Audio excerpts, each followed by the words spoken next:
Will you say the prayer tonight? Okay.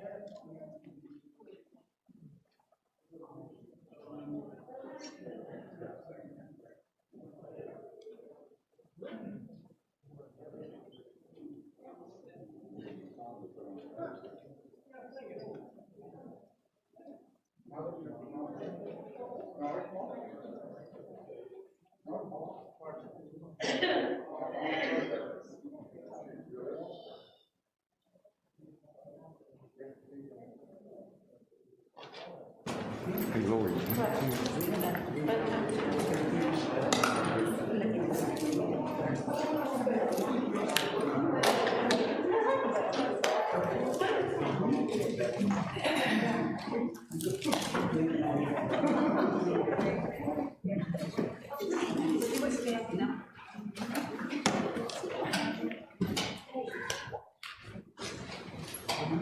All right, it's time for us to get started.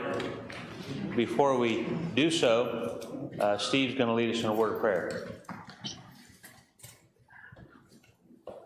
Our Father in heaven, we're thankful for this opportunity to be together tonight. Thank you for your kind salvation for mankind, and you have established your church, and we're come together to study your word. We thank you, Father, for those forefathers that were instrumental in making your word.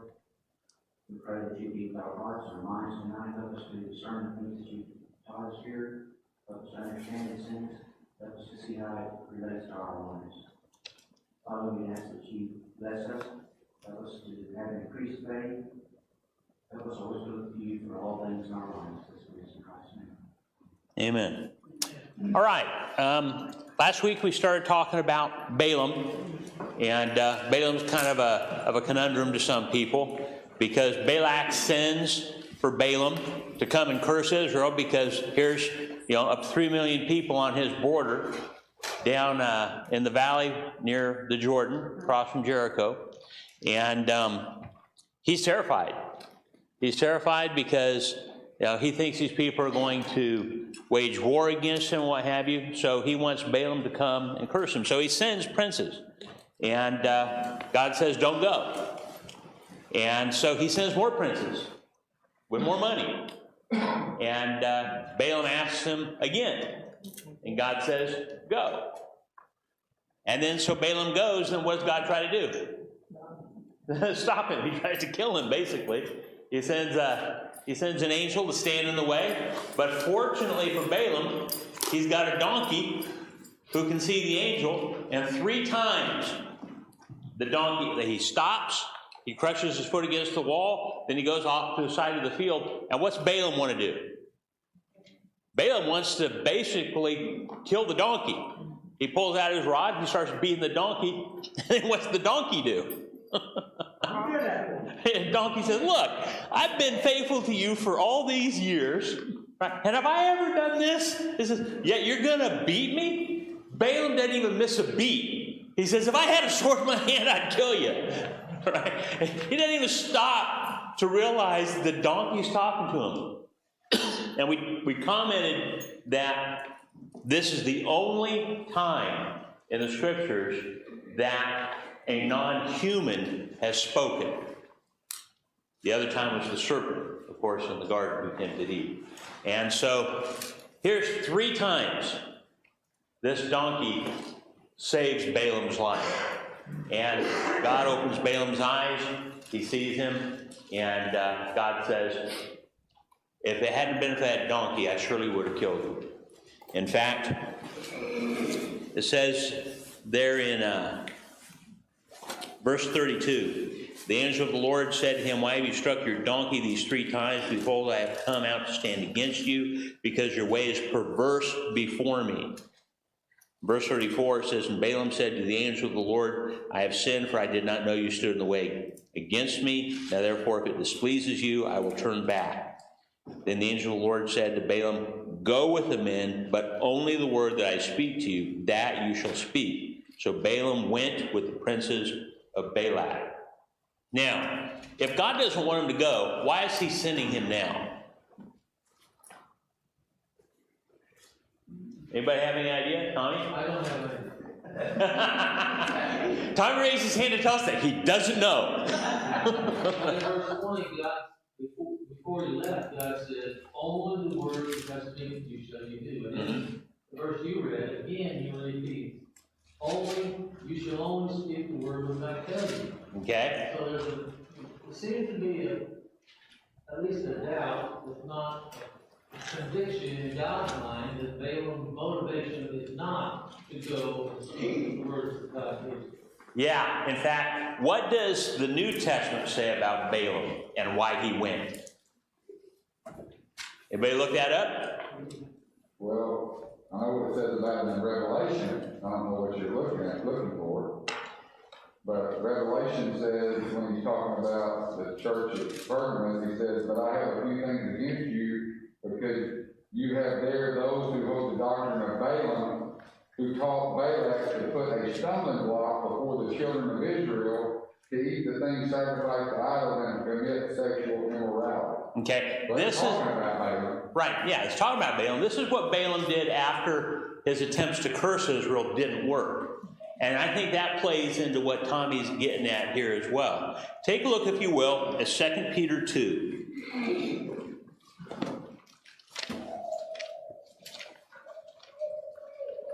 In 2 Peter 2, beginning at verse 15, speaking of false teachers, Peter says, this is 2 Peter 2:15, they have forsaken the right way and gone astray, following the way of Balaam the son of Beor, who loved the wages of unrighteousness. But he was rebuked for his iniquity. A dumb donkey speaking with a man's voice restrained the madness of the prophet. And so his motives seem to be very different from God's motives, because God tells him twice, only the words that I give you is what you're going to speak. Then also, if you take a look at Jude 11, which is very, very similar to 2 Peter, says, woe to them, for they have gone in the way of Cain, have run greedily in the error of Balaam for profit, and perished in the rebellion of Korah. So I think when we look at these two New Testament references, that greed was an issue with Balaam. Okay? You think about it.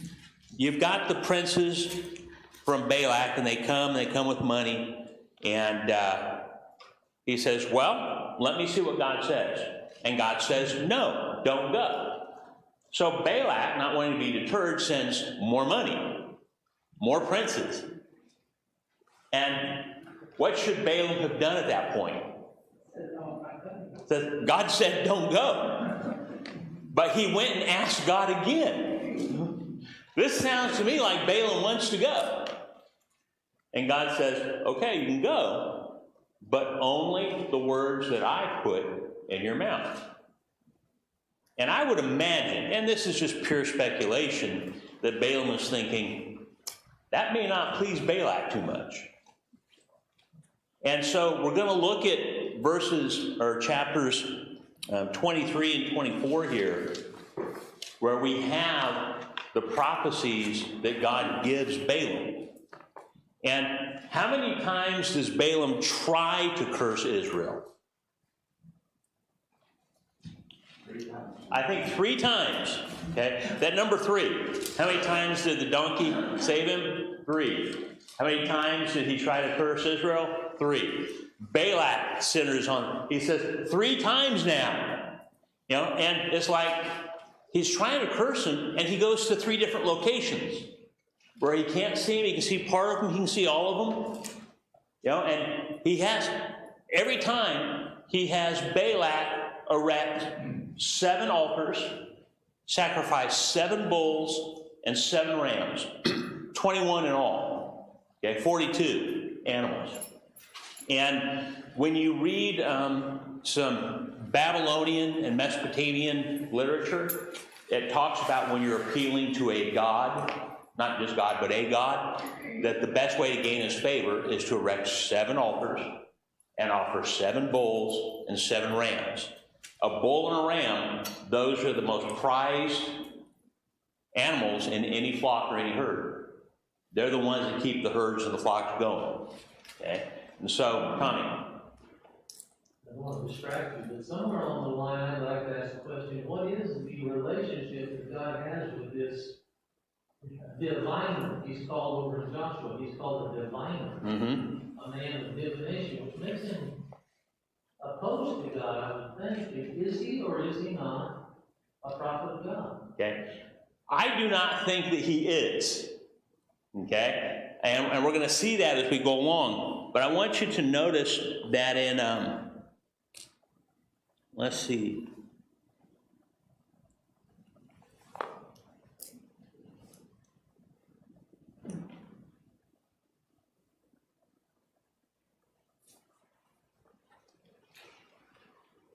Where was it that I read that? Okay, in 24:1, look at 24:1. Now when Balaam saw that it pleased the Lord to bless Israel, he did not go, as at other times, to seek to use sorcery, but he set his face toward the wilderness. So it appears that he may have been like Simon the magician, who deceived the people. He certainly had a reputation for being a prophet, not necessarily a prophet of God. Did he have a familiarity with Jehovah? I don't know. It sounds like he does because of his response to the princes, saying, the only thing I can say is what the Lord tells me. But God has used people that are not for him, like Pharaoh, and he's used people that are not his servants to do his will. This is exactly right. Take a look at Deuteronomy 13, verses 1 through 5.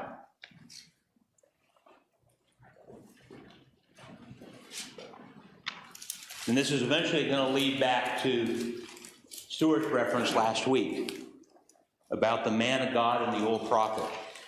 But in Deuteronomy 13, verses 1 through 5, God says, if there arises among you a prophet or a dreamer of dreams, and he gives you a sign or a wonder, and the sign or the wonder comes to pass, of which he spoke to you, saying, let us go after other gods which you have not known, and let us serve them. You shall not listen to the words of that prophet or that dreamer of dreams, for the Lord your God is testing you to know whether you love the Lord your God with all your heart and with all your soul. You shall walk after the Lord your God and fear him and keep his commandments and obey his voice. And you shall serve him and hold fast to him. But that prophet or that dreamer of dreams shall be put to death, because he has spoken in order to turn you away from the Lord your God, who brought you out of the land of Egypt and redeemed you from the house of bondage, to entice you from the way in which the Lord your God commanded you to walk. So you shall put away the evil from your midst. So here, God's basically saying, look, I'll use a false prophet to test you. I'll give them a sign, I'll give them a wonder to be able to persuade you. But what you've got to do is you need to be careful to compare what he's saying with what I've said. Alan. You know what I read in Revelation? Well, he was condemning them for following Balaam's doctrine. Mm-hmm. So he's calling that Balaam's doctrine, and obviously he's not a prophet of God. Maybe I'm looking at that wrong. Okay. But No, you're right, but that's going to come after, right? And we're going to talk. But my point is that he's calling it Balaam's doctrine. Yeah. So it's obviously not God's doctrine, is what I'm trying to say. Yeah, but that has nothing to do with the prophecies yet. Okay, we'll get to that. All right. I think it does, but okay. Okay. Well, I'll show you that you're wrong. I'm just kidding. I'm just kidding. All right. Take a look at what I wanted to go to. 2 Thessalonians chapter 2.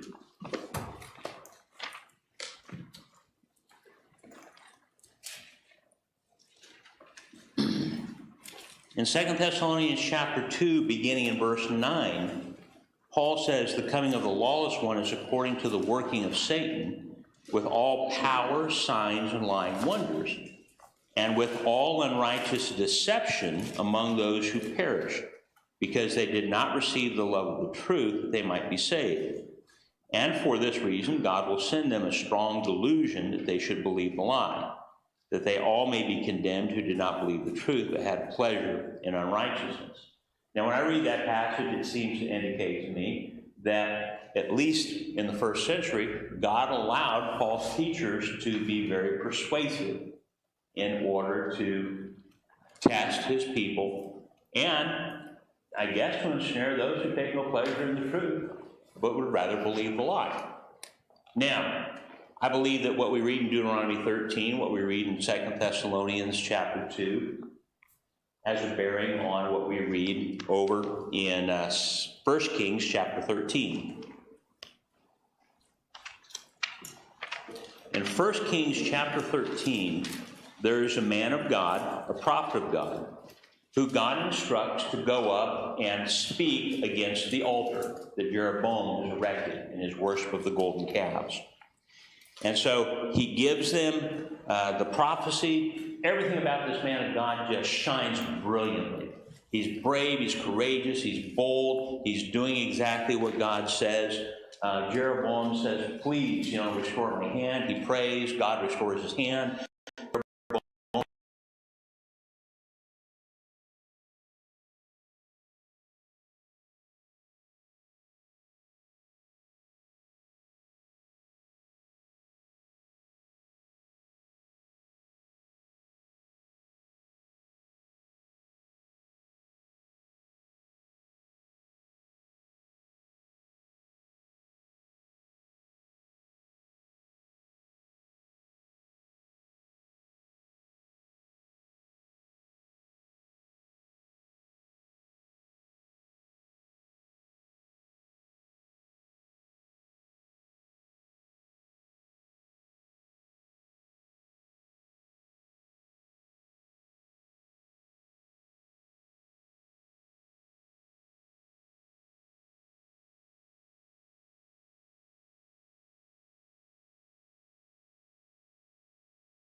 after he had drunk that he saddled the donkey for him and the prophet whom he had brought back. Now, here's the old prophet who's a liar. Yet God uses him to speak the truth to the young prophet. Because the young prophet allowed himself to be deceived. Whether he was hungry or thirsty or whether he just was seeking out some company, I don't know. But he allowed himself to be deceived. And so God brings judgment upon him for that. And a lion killed him, in the road on the way home. So when we come back to Balaam here, the passages that we've read from the New Testament in 2 Peter and Jude indicate that he had a problem with greed. He went back to God the second time after God had told him, don't go with these people. But hey, more money, more power. And so he goes, and when we read about the prophecies here, it appears that he's trying to curse Israel. Now, I think another thing that's important for us to understand about these three prophecies, it looks like in chapter 24 there's two, but really most people think that that's just a continuation of the third prophecy there. These prophecies, who were these prophecies for?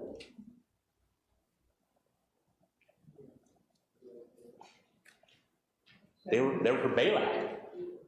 The prophecies were for Balak. Israel's not hearing these prophecies. In fact, in order for Moses to write these down, God had to reveal what was going on to him, because he wasn't there. These prophecies are for Balak and the Moabites. Balak wants to destroy Israel. And these prophecies, look at what God is saying to Balak. In chapter 23, notice some of these things here. Verse 1, Balaam said to Balak, build 7 altars for me here, and prepare for me here 7 bulls and 7 rams. So they go through that. You're going to go through that 3 times. In verse 5, says, then the Lord put a word in Balaam's mouth, and said, return to Balak, and thus you shall speak. So he returned to him, and there he was standing by his burnt offering, he and all the princes of Moab. And he took up his oracle and said, this is the first prophecy, Balak the king of Moab has brought me from Aram, from the mountains of the east. Come curse Jacob for me, and come denounce Israel. Verse 8, how shall I curse whom God has not cursed? And how shall I denounce whom the Lord has not denounced? So basically what God is saying here in this first prophecy is he's talking about the ineffectiveness of Balaam. He's talking about, you have called for this sorcerer, this diviner, you have called for this so-called prophet to curse my people. And you've got to know that if God hasn't cursed them, nobody can curse them. And so he's talking about the ineffectiveness of Balak's plan. In verse 9 he says, for from the top of the rocks I see him, and from the hills I behold him. There a people dwelling alone, not reckoning itself among the nations. Okay, so this is God saying, I see them. I see them. And he says, a people alone, not reckoning itself among the nations. What does that mean? They don't, they're basically one large family. They haven't really established themselves as a nation in their own eyes. They're just a descendants of Jacob that ended up in Egypt and now they're looking for a home. Okay. He's going to give them. Right. He's going to give them the promised land. And he gives them the promise that they're going to be in there. Right. But the way I'm reading it, they don't view themselves as a nation. Okay. Anybody else got another way that might be understood? What has God been emphasizing to Israel from the time he brought them out? You're not going to be like the other nations. You're going to be apart. You're going to be my people. You're going to be separate. You're going to be distinct. You don't mix certain things. You don't sow, beans with rice. You don't mix cotton with wool. You don't, or linen with wool. You don't do any of these things. Okay, so I think he's talking about, I brought them out to make them a separate people. They're not among the nations. Even when they do go in and get the land, they're supposed to be separate. No intermarriage, right? No mingling with the women of other nations. That's going to be their downfall here in this instance when we get to chapter 25. And then he says in verse 10, who can count the dust of Jacob or number 1/4 of Israel? Let me die the death of the righteous, and let my end be like his. So basically, Balaam here is saying, I want to die like an Israelite dies, and I want my end to be like Israel's end. Because they're God's people. And this is what he's trying to get across to Balak. These are God's people. You can't curse those that God has not cursed. So he's just really setting this up, and he's trying to explain to Balak, this is what you're trying to do. These are who these people are. In verse 10, who can count the dust of Jacob? Do you remember in Genesis chapter 13 at verse 16, God tells Abraham, your descendants shall be as the dust. Okay? And so in verse 12, Balak said to Balaam, what have you done to me? I took you to curse my enemies, and look, you have blessed them bountifully. So he answered and said, must I not take heed to speak what the Lord has put in my mouth? So he's going to try a second time here. I thought for a while, before you just said about Balaam, that he was forced, God forced him to say these things, but it may not. But from what we just read there, he must have recognized God's and said it. Anyway, it may not have been forced on him by God. Okay, so that raises another question. Yeah. Is Balaam a willing participant in this prophecy? Yeah, that was the question. Tommy? Anyways, so who knows? Yeah, right. I don't think he is. I think he's an unwilling. I think the words are forced upon him. You think what? The words They're forced upon him? Okay. And he's saying, well, I can't say anything but what God tells me. But that's not true, because he then later on goes and tells these people how they can live up to people's wisdom. Okay. Yeah, that's his counsel. That's his doctrine that Alan's talking about. That's not prophecy. That's the difference. Yeah, it's almost like he's throwing Balak a bone. Okay, you told me, you wanted me to come here and curse your people, and God's not letting me do that. So, if you really want to overcome these people, here's how you can do it. And he gives his counsel, his doctrine, his teaching. And that's what Alan's talking about in Revelation chapter 2. They follow after the teaching, or Balak taught Israel to sin, this way. And there's some references to that further along in the Old Testament as well. But how do you separate the two? Because like what you read in 2 Peter says that they're following the way of Balaam and the son of Beor who loved the ways of unrighteousness. The way of Balaam and the doctrine of Balaam in my mind are the same. So how do you separate the two and say, that's got nothing to do with prophecy? I mean, I hear what you're saying, but I still believe that when he's talking about the doctrine or the way of Balaam, it's Balaam, inherently what Balaam is.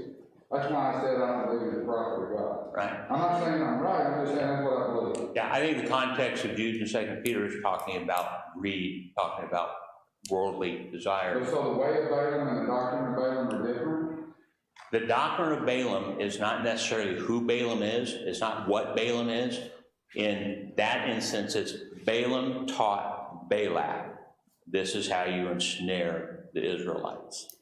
Okay? This is my doctrine. This is my teaching. I'm going to teach you how you can finally get to them. Because God's not going to let me do it through my prophesying. Okay, so do this. Okay? And he taught that doctrine because of his greed.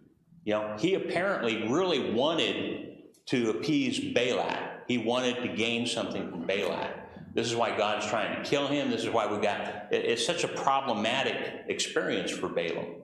It seems to me, okay, that he's trying to skirt what God really wants so he can get what he really wants. Yeah, and see, I look at that as that's Balaam as a whole. So it's Yeah. inherently Balaam, so to me, his doctrine and his ways seem Yeah. to be the same. But see, the prophecies, all the prophecies are good. All the prophecies are positive. That's certainly not the way of Balaam. Right? Awesome. A couple of things. I do think that, at least at one point, I think Balaam was a prophet of God. He talks, all the versions I could look up in chapter 22, verse 18, the second time the princes come, he says, I cannot do anything, either small or great, contrary to the command of the Lord my God. Mm-hmm. He specifies it's my God, not just Lord, or if someone talks to me and tells me not to, I can't. Right. He knows who this is, Okay. and he attributes at least some level of power and knowledge to him. Okay. But I think you're right. I think he really wanted to go. And I think that you see the second time, God just says, if they're here for you, go ahead and go. Balaam didn't, when they came the second time, Balaam didn't say, you know what, God told me no, I'm not going to go. He said, Right. well, let me see what God says. Yeah. No is no, Balaam. Yeah. And that's why God's still angry. Even though he said go ahead and go, he's still angry about it, obviously. Yeah. But I think that when I think about this, he's still trying to go, even though he wants to please Balak and stuff. It kind of makes me think of, I think it was Elisha's servant. Gehazi? What? Gehazi? Yeah. After Elisha said, I don't want any money for this, he's like, oh, well, you know what, he actually does want the money. So, and not that there was anything wrong with taking money for the deeds, but Elisha said no, and he went behind his back and went and did it anyway, kind of a thing, just because it was the greed. Not necessarily that he didn't want to serve God as well, but the greed was a big issue, and I think it's kind of the same thing Balaam deals with. Yeah. I think you're pretty much right on. The whole idea of him being a prophet of God, it certainly sounds like he's, familiar with God. When we read about Nebuchadnezzar in the book of Daniel, Nebuchadnezzar says a number of things that make me think, I wonder if he's going to be in heaven. Because God certainly got his attention a number of times. Whereas when you contrast him with Pharaoh, and that's a fascinating study, Pharaoh just hardened his heart. Nebuchadnezzar kept acknowledging God after every little thing that God did. Were you going to say something, Carrie? Well, I was wondering if we're saying that Balaam was blessing, that he was speaking of blessing, or if, because in Nehemiah and Joshua and Deuteronomy it said that he spoke curses, but God turned it to a blessing because he loved his people. So Balaam's actually speaking curses, but God's changing it to blessing. Yeah, I came across that passage in Nehemiah. What chapter and verse is it in? Nehemiah 13:2. Yeah. And Joshua 24. It's where Israel's intermarried with the people of the land. And Nehemiah is saying, hey, this is a huge mistake. Yeah, in verse 2 of Nehemiah chapter 13, talking about no Ammonite or Moabite should ever, come into the congregation of God, because they had not met the children of Israel with bread and water, but hired Balaam against them to curse them. However, God turned the curse into a blessing. I don't necessarily know that that means that Balaam's saying one thing and God's changing his words.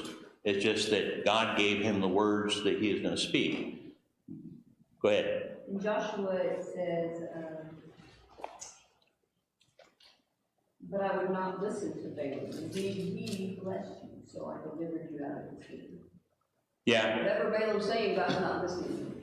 Right. Yeah. Where is that, Joshua? What? 24, 9 and 10. Yeah, 24, 9 and 10. Then Balak, the son of Zippor, king of Moab, arose to make war against Israel, and sent and called Balaam, the son of Beor, to curse you. But I would not listen to Balaam, therefore he continued to bless you. So I delivered you out of his hand. Yeah, I can see what you're talking about. Deuteronomy 23 actually says, Verse 5, but the Lord your God will not listen to Balaam. Instead, the Lord your God turned the curse into a blessing for you, because the Lord your God will. Yeah, and I understand what you're saying, and I understand where you're coming from, and perhaps Balaam thought he was cursing Israel, but then he turns around and he says, I told you all I could say was what God gave me to say. Now, what's interesting here is by the time we get to the next prophecy, take a look at chapter 24. Right. The first few verses there are confusing, but First two verses what? 24. Yeah, take a look at chapter 24. It says, now when Balaam saw that it pleased the Lord to bless Israel, he did not go out as at other times to seek to use sorcery. So that seems to support what you're saying, Gary. It sounds like he went out to use sorcery. And how God turned it into a blessing, I don't know. I don't know if those were the words that came out of his mouth or God just changed the words that he thought he was saying. But he set his face toward the wilderness, and Balaam raised his eyes and saw Israel encamped according to their tribes, and the Spirit of God came upon him. Doesn't say that in the first two prophecies. Then he took up this oracle and said, the utterance of Balaam the son of Beor, the utterance of the man whose eyes are opened, the utterance of him who hears the words of God, who sees the vision of the Almighty, who falls down with eyes opened wide. This sounds like now God is actually giving him a vision, that he is actually kind of in his head, that he's taking control to a degree. Back in chapter 23, verse 16, God says, the Lord met with Balaam and put a message in his mouth. Then he said, return to Balak and say what I said. I can kind of see it both ways. I mean, ultimately, even though Balaam wanted to do what Balak wanted him to do, he couldn't. Yeah. Now, he still did evil. I mean, he still told Balak how to ensnare the Israelites with his teaching, but as far as an actual cursing, that didn't happen. Yeah. Because God didn't allow it. Yeah, God didn't allow And in some ways, it's similar to, in my mind, it's similar to Acts chapter 2, where everybody heard the language in their own dialect. You know, when the apostles were speaking in tongues. the Holy Spirit fallen on them, and they were speaking, there were 12 apostles, 12 apostles, but there's 14 languages there. Yeah. That are listed. So, I don't know how it works either, but it's going to be one of those videos I'll check out whenever I get there. Yeah. I'm sitting here thinking about this, and I'm thinking, I wish God wouldn't allow me to do evil. You know, but the thing that got Balaam was his desire to do the evil. Yeah. Regardless of how it worked out, what got Balaam was his desire to come for the money, to come curse the people, to come use sorcery, and then finally his teaching in chapter 25 to cause him to commit harlotry with Moab. Austin? I gotta wonder if there's more to it than just money. I do think there's an element of greed to it, but, almost getting killed by an angel who said he was going to kill you if you had gone another step. Yeah. I think there's more to it. And I'm wondering, he's not an Israelite. And so if he's part of these people, these Moabites, and he's seen what's happened to the Ammonites, right? Whoever it was beforehand.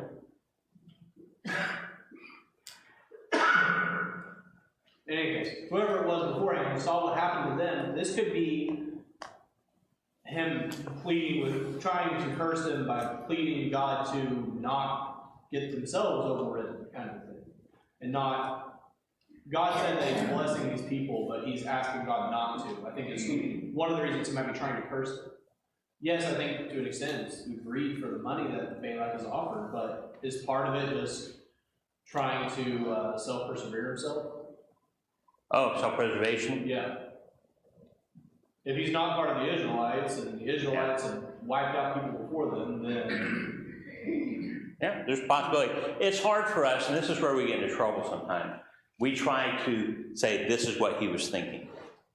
And let the scriptures tell you flat out, we don't know what they're thinking. All we know is here's someone trying to work against God, and God doesn't allow it to happen. And in these prophecies, God is speaking to Balak. You know, you're trying to work against me, and that's not going to happen. Let's take a look at the second prophecy.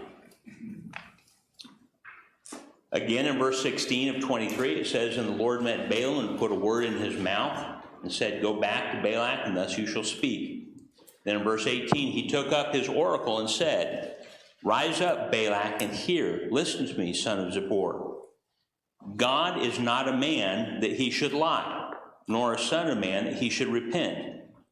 Has he said, and will he not do it? Or has he spoken, and will he not make it good?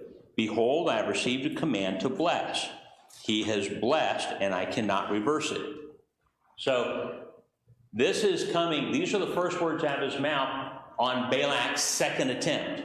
Okay? Already given you prophecy, already told you about how I'm going to bless Israel, and now you want to go to someplace else, and now you want to attempt it again. He says, look, I'm not going to change my mind.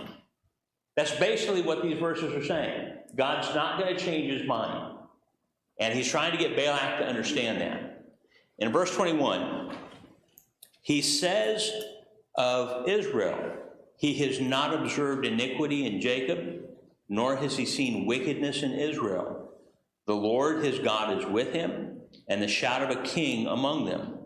God brings them out of Egypt. He has strength like a wild ox. All right, how are we going to reconcile he has not observed iniquity in Jacob or seen wickedness in Israel with the rest of the book of Numbers?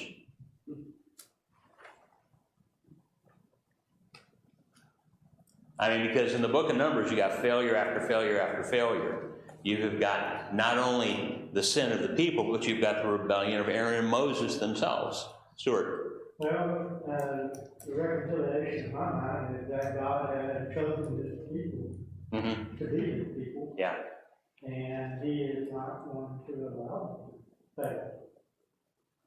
Yeah. In fact, and that's illustrated by the fact that he rose up another generation after the one that all died out. Yeah, I think that's absolutely right. I think he's talking about the fact, these are my people, you know, and I'm willing to forgive my people, and I do forgive my people, and I've entered into a covenant with my people, saying I'll forgive them. I have purified my people. I am keeping them pure. I am the king of my people. My throne is in the midst of these people, the tabernacle, the Ark of the Covenant. Lucy? Are you talking about verse 21? I'm just making sure. In verse 21, yeah, he has not observed iniquity in Jacob, nor has he seen wickedness in Israel. Mine is worded just a little bit differently. Okay, how does yours read? It says, he considers no disaster for Jacob. He sees no trouble for Israel as in a future type thing. Like he's not going to bring out curses on them. Yeah, okay. So the idea is like, God's not going to punish them here in this instance, okay? And that might be a very accurate reading as well. So the idea here is God says, look, these are my people.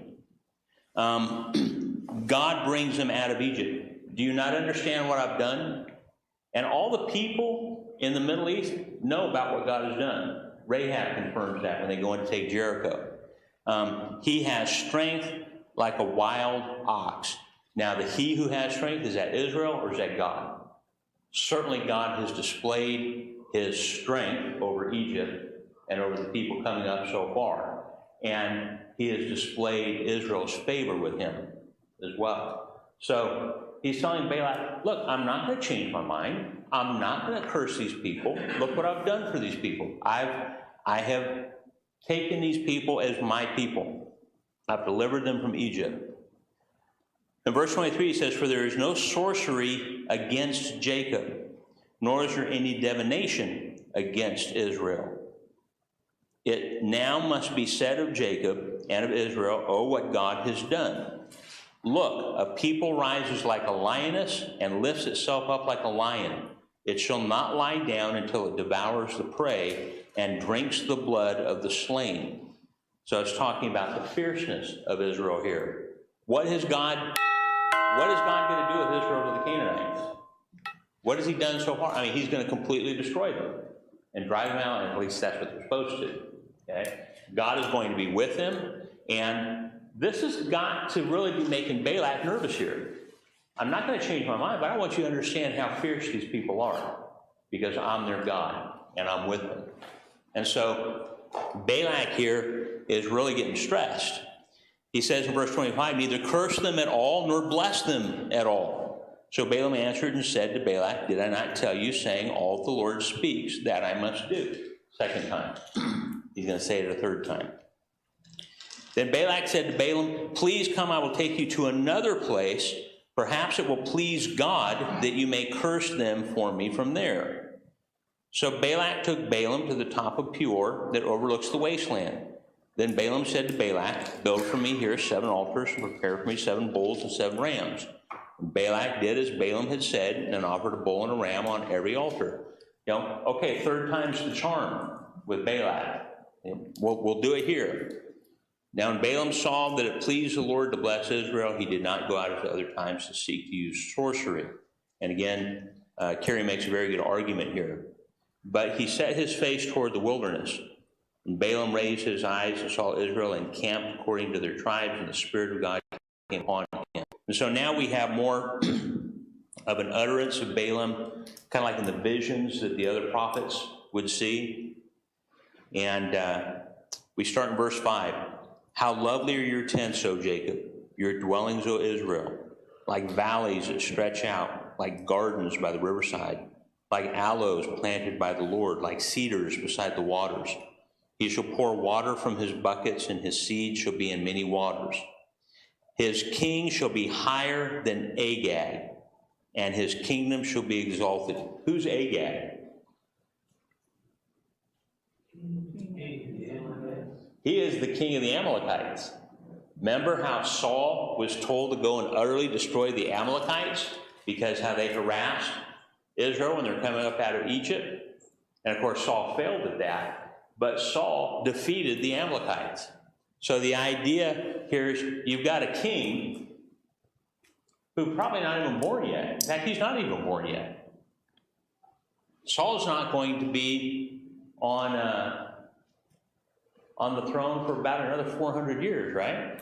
How long was the period of Judges? Wasn't it about 430 years? Right? And then 5 years for Joshua's conquest of the land. So now we're talking about 435 years. So he's talking about a guy that's not even born yet. His king shall be higher than Agag, and his kingdom shall be exalted. God brings him out of Egypt. He has strength like a wild ox. He shall consume the nations, his enemies. He shall break their bones and pierce them with his arrows. He bows down, he lies down as a lion, and as a lion, who will rouse him? Blessed is he who blesses you, and cursed is he who curses you. And that comes from God's promise to Abraham. I will bless him who blesses you, and curse him who curses you. So he's talking about Israel. He's talking about Israel from the beginning in God's plan. Agag, it occurs to me that Agag may not be a proper name. It may be a title of the Amalekite king. Okay, just like Pharaoh is not Pharaoh's name. So there's a possibility there as well. But he's talking about the ascendancy of Israel here. And then Balak's anger, of course, is aroused against Balaam. He struck his hands together, and Balak said to Balaam, I called you to curse my enemies, and look, you have bountifully blessed them these 3 times. Now therefore flee to your place. I said I would greatly honor you, but in fact the Lord has kept you back from honor. Isn't that how the world thinks? You know, when a faithful individual forgoes things that aren't right, things that are evil, you know, because of their fear of God, and the world looks at them and say, you're just a big dummy, right? You're foolish. All right, we'll pick up at chapter 25 next week. We'll finish up chapter 24 as well.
4:25.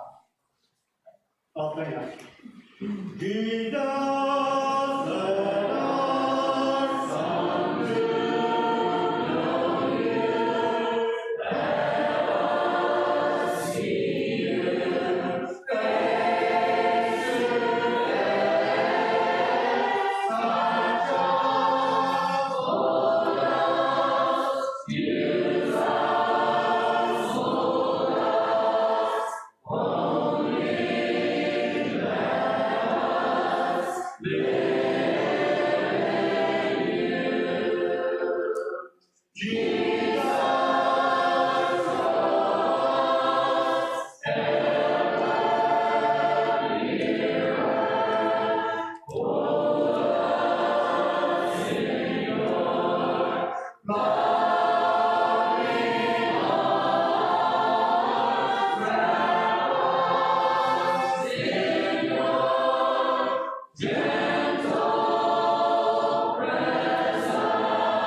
Good to see everybody out tonight. Want to welcome all our visitors that we may have, and we do have some with us. The only one that was mentioned to me was Naomi. She is to be induced tomorrow, so let's remember the Nash family. And Monty is out of town also. Anybody else that we know of? Okay, hang with me on this one. We all know that the governor lifted the mask mandate, except for places like hospitals and such. I called the mayor's office today and asked for clarification regarding churches. The mayor's office told me at 3 o'clock today that it's up to the churches to determine as to whether or not they are required to wear masks.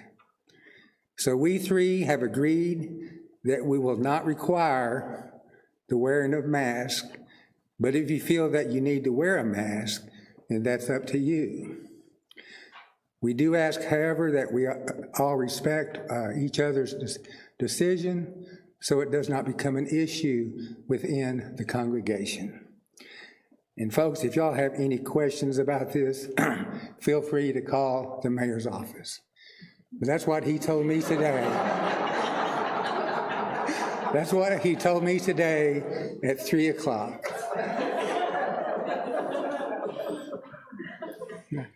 All right. We'll meet again Sunday morning at 9 o'clock. But yeah, call the mayor's office. Okay, I think Hunter's going to work up there for us.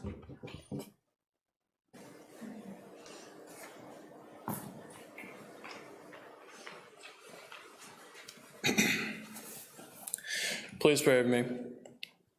Dear Heavenly Father, we come to you now, thankful for this time that we have together here together. And we ask you to please help us as we're going through a trying time with this whole COVID situation. Lord, we ask please help everything that we do to not be a stumbling block to one another.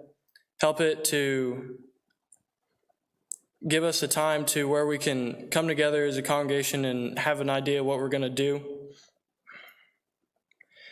Lord, we ask please help us to always do what's right in your eyes, always go throughout our day in a way that is pleasing to you. Help us to not only be Sunday and Wednesday Christians, but also Christians out in the world.